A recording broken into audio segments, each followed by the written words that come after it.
പൃഥ്വിരാജ് ചൗഹാൻ എന്ന രാജാവ് അജ്മീർ ഭരിക്കുന്ന കാലഘട്ടം. സാധാരണയായി അദ്ദേഹത്തിന്റെ ഒട്ടകങ്ങളൊക്കെ കെട്ടിയിടുന്നൊരു സ്ഥലമുണ്ട്.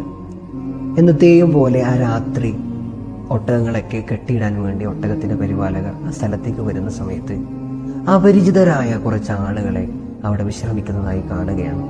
ദേഷ്യത്തോടുകൂടെ അസഭ്യ വാക്കുകൾ ഉപയോഗിച്ചുകൊണ്ട് ആ വിശ്രമിക്കുന്ന ആളുകളെ അവിടെ നിന്ന് ഉണർത്തി ആട്ടി ഓടിക്കുകയാണ്.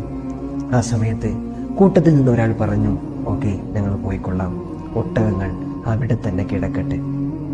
അങ്ങനെ തൊട്ടടുത്തുള്ള അനാസാഗറിന്റെ തീരത്തേക്ക് അവരുടെ വിശ്രമം മാറ്റുകയാണ്. എന്നത്തെയും പോലെ എല്ലാവരും കിടന്നുറങ്ങി. രാവിലെ എഴുന്നേറ്റുകൊണ്ട് ആ ഒട്ടകങ്ങളെ മേക്കുന്നതിന് വേണ്ടി എഴുന്നേൽപ്പിക്കാൻ നോക്കുന്ന സമയത്ത് ആ ഒട്ടകങ്ങൾ കിടക്കുന്നിടത്തു നിന്ന് എഴുന്നേൽക്കുന്നില്ല. തങ്ങളുടെ രാജാവിൻ്റെ അടുക്കൽ ചെന്നുകൊണ്ട് പരാതി ബോധിപ്പിക്കുകയാണ്. രാജാവ് അവിടെ നിന്ന് ചോദിക്കുന്നുണ്ട്, എന്താണ് ഇന്നലെ രാത്രി സംഭവിച്ചത്? നടന്ന സംഭവങ്ങളെല്ലാം രാജാവിന് മുന്നിൽ അവതരിപ്പിച്ചു. ഉടനെ തന്നെ രാജാവ് പറഞ്ഞു, എന്നാൽ ആ പറഞ്ഞ വ്യക്തിയോട് ചെന്നുകൊണ്ട് നിങ്ങൾ ക്ഷമാപണം നടത്തണം. രാജാവിന്റെ ആജ്ഞപ്രകാരം ഒട്ടകത്തിന്റെ പരിപാലകർ ഇന്നലെ ആട്ടി ഓടിക്കപ്പെട്ട ആളുകളോട് ചെന്നുകൊണ്ട് ക്ഷമാപണം നടത്തുകയാണ്.